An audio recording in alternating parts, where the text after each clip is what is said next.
ഇത്രയുള്ള കാര്യം. ചെറിയ മണം ഉണ്ടല്ലോ. പക്ഷെ മുറിച്ച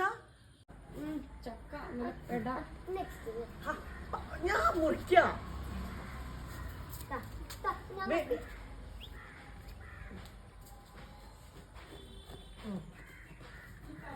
ഈ തവണ തേൻവരിക്ക ഉണ്ടായത് പ്ലാവിന്റെ ഏറ്റവും മുകളിലായതുകൊണ്ട് മതിലിൽ കയറി നിന്നിട്ടാണ് ഞങ്ങൾ ചക്ക മുറിക്കണേ. ചേട്ടന്റെ മോനും കൂടി ഉണ്ട് ഹെൽപ്പിന്. ചക്ക ഞങ്ങൾ പറിച്ചു വെച്ച് 3-ാം ദിവസമാട്ടോ അത് പഴുക്കുന്നത്. 3 ദിവസം കഴിഞ്ഞിട്ടാണ് ഞാൻ വീഡിയോ എടുക്കുന്നത്. ചക്കയിൽ ഓൾറെഡി ഒരു വെട്ടുണ്ടായിരുന്നുകൊണ്ട് ആ ഭാഗത്തിന് മാത്രം ചെറിയൊരു ചീയൽ വന്നിട്ടുണ്ടായിരുന്നു.